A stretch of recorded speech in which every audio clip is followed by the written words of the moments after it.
Alors, je vous rappelle là, la décision, c'est le conseil municipal de Sainte-Apolline-de-Paton qui accueille avec soulagement la décision du centre de service scolaire de maintenir ouverte l'école primaire pour l'année scolaire à venir avec ses 20 élèves. Donc, on va vous donner plus de détails là, dans le bulletin de nouvelles de demain. Il y a un communiqué de presse qui a été émis par la municipalité. On tentera aussi si possible, d'avoir les commentaires du centre de service scolaire, en l'occurrence Mme Rachel Bégin, qui nous avait dit sur nos ondes qu'elle recommandait la fermeture de l'école, mais il s'est passé beaucoup d'événements depuis qu'elle nous a mentionné ça sur nos ondes. Donc, c'est une décision qui, je pense, est tout à l'honneur de la municipalité de Sainte-Apolline qui a fait toutes les démarches, les efforts pour répondre aux exigences du centre de service scolaire. Bruno Gagné était sur nos ondes, le maire de Sainte-Apolline, la semaine passée, pour nous mentionner qu'il y avait 3 nouveaux étudiants, une nouvelle famille, là, et en tout cas, c'est une bonne nouvelle. On vous donnera plus de détails là, demain dans le bulletin de nouvelles. Les électeurs de Côte-du-Sud, Rivière-du-Loup, en passant, merci à Mario Lacombe qui nous a fait parvenir, parce que Mario Lacombe, notre journaliste reporter, a suivi cet événement de très près à chaque fois qu'il y avait des rencontres, soit des rencontres avec la municipalité ou encore le centre de service scolaire. Mario a suivi pour nous ça gasse peut-être fort un peu, là, mais cette situation-là que Sainte-Apolline voulait régler rapidement parce que elle tenait à son école, et on comprend parce que le maire Gagné a des projets des projets de développement pour sa municipalité. Saint-Paul, ce que Bruno Gagné nous disait aussi, Saint-Paul ne pouvait accueillir plus d'étudiants. C'était très problématique. C'est réglé. Hier, la décision devait se prendre par le conseil d'administration hier du centre de service scolaire et ils ont décidé de poursuivre et de laisser l'école ouverte pour la prochaine année. Les électeurs de Côte-du-Sud, Rivière-du-Loup, Katascomique, Témiscouata ont une fois de plus choisi Bernard Généreux pour les représenter à la Chambre des communes. Sur 345 bureaux, avec 345, on va y arriver, avec 345 bureaux de vote sur 347 dépouillés, M. Généreux remporte 28 775 voix, soit 45,7 des suffrages du comté. C'est 76 municipalités parce que le territoire est considérablement agrandi avec le redécoupage. C'est 65 64,7 me semble, de participation dans le comté. C'est quand même très bon. Alors, on a un gouvernement minoritaire, ça a été confirmé hier par Élections Canada. 169 sièges pour les libéraux, 144 pour les conservateurs, 22 pour le Bloc québécois, 7 pour le NPD et 1 pour le Parti vert. Justement, parlant de ça, il y a des jeux de pouvoir à prévoir. C'est dans le Journal de Québec ce matin sous la plume de Raphaël Pirot. C'est sûr. Parce que là, imaginez-vous que le Parti libéral a 169 députés et pour avoir un gouvernement majoritaire, ça en prend 3 de plus, 172. Alors, ce que Raphaël explique dans son texte ce matin, c'est que là, avec le NPD qui a perdu beaucoup de députés, le chef est parti, il n'a pas été élu dans son comté, il a démissionné le soir des élections. Il y a 7 députés qui pourraient peut-être être tentés de changer de parti, peut-être d'aller au pouvoir, pourquoi pas. Donc, il y a peut-être du monde aussi, le Parti conservateur, là, comme M. Poilievre. Qu'est-ce qui va arriver avec M. Poilievre? On ne le sait pas. Il n'a pas été élu dans son propre comté.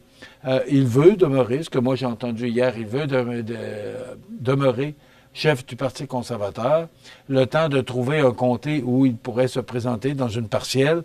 Alors, ça va bouger beaucoup là, au cours des prochains jours au niveau de la composition de la Chambre des communes. Ça va être intéressant à suivre. Puis, on parle aussi, parce qu'il y a il y a 5 questions qu'on doit se poser. C'est sous la plume d'Anne-Caroline Desplanques ce matin. Il y a 5 questions qu'il faut se poser ce matin. D'abord, la première, Pierre Poilievre peut-il demeurer chef de l'opposition officielle? Ça, c'est la première question. Ce que j'ai entendu hier de la part des députés conservateurs qui ont été élus dans la ville de Québec, là, ou dans l'arrondissement de Québec, ils veulent supporter leur chef, ils veulent faire en sorte que M. Poilievre puisse demeurer. Il faut quand même dire que M. Poilievre a quand même là, bien tiré son épingle du jeu au niveau de la députation là, qui a été nommée, le nombre de députés du Parti conservateur. Il a fait une bonne campagne. Si on regarde là, partout au Canada, mais lui n'a pas été élu dans son comté. Alors, c'est la première chose qu'il faut qu'il règle, c'est de se trouver un comté à quelque part où il pourrait se présenter là, dans une partielle. Mais est-ce que quelqu'un va vouloir laisser son siège pour laisser la place à M. Poilievre? Ça, c'est une autre paire de manches. Mais c'est à suivre quand même. Ça va être intéressant. Qu'adviendra-t-il du NPD? Bon, M. Singh, qui n'a pas, lui non plus, été élu dans son comté, et il a démissionné comme chef le soir même de l'élection. Alors, avec moins de 10 députés en Chambre et seulement 6 % des votes, le NPD a réalisé le pire score de son histoire, quand même. Et selon Carl Bélanger, président de Traction Stratégie et ex-directeur national du parti, le député de Rosemont, Alexandre Boulris pourrait succéder à M. Singh. Et ça, ben, c'est encore de la spéculation. On ne sait pas ce qui va réellement se passer. Il mentionne également la chef des néo-démocrates de l'Alberta, Rachel Notley. Ce qui me surprend dans le texte de Mme Desplanques ce matin, on parle de la mairesse de Montréal, Valérie Plante. J'ai été surpris. Et le premier ministre du Manitoba, Rob Keynou. Alors, qui succédera à M. Singh? On va entendre parler de ça au cours des prochains jours. Qui sera l'allié du gouvernement minoritaire en Chambre avec 169 sièges? M. Blanchette, hier, ça n'a pas fait l'affaire de M. Saint-Pierre Plamondon, mais M. Blanchette a dit qu'il ne voulait pas nuire au gouvernement minoritaire. Il voulait peut-être travailler aux côtés de M. Carney. Mais on comprend, là, parce qu'à un moment donné, il faut que les travaux, faut que ça avance, la Chambre des communes. Là, ça fait des mois et des mois qu'il se passe toutes sortes d'événements à la Chambre des communes. Mais là, il faut mettre le monde au travail. Alors, M. Blanchette, hier, qui a dit qu'il n'y avait pas l'intention de nuire au parti au pouvoir. Et doit-on prendre les menaces de sécession de l'Ouest au sérieux? Le dernier sondage léger qui indique que un tiers de la population de l'Alberta et de la Saskatchewan voudrait que sa province sorte de la fédération. Alors, ça aussi, ça va être... M. Carney n'aura pas ça facile au cours des prochains jours, voire semaines et mois. Et sommes-nous en voie d'établir un bipartisme à l'américaine au pays? Alors, c'est toujours selon Mme Anne-Corinne Desplanques du Journal de Québec. Pour messieurs Bélan et Bélanger, ce phénomène est pour le moment essentiellement conjoncturel, mais pourrait se cristalliser avec le temps. Selon eux, beaucoup de choses dépendront de l'avenir du NPD à ce chapitre. Donc, attendez-vous là qu'il va y avoir beaucoup de jasettes qui vont se faire autour de tout ce qui va se passer là, au niveau du Parti libéral, Parti conservateur, le NPD, le Bloc et le Parti vert. M. Carney qui voudrait, parce que là, M. Carney doit composer son Conseil des ministres, le discours du trône, le budget.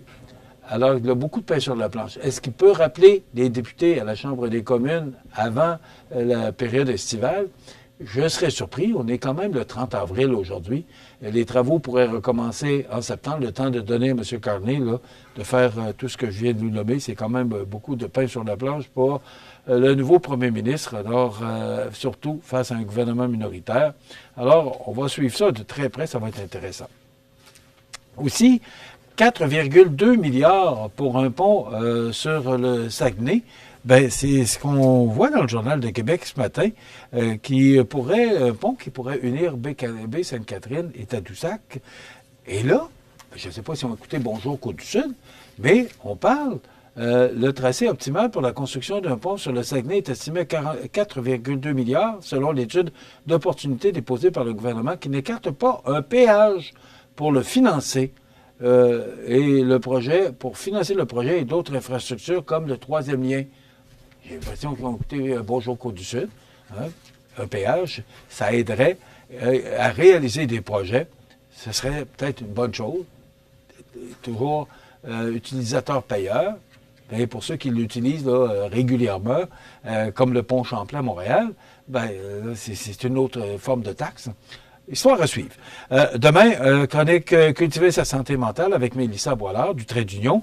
Et on reçoit Bernard Généreux, qui est maintenant député pour Côte-du-Sud, Rivière-du-Loup, Katascomique, Témiscouata.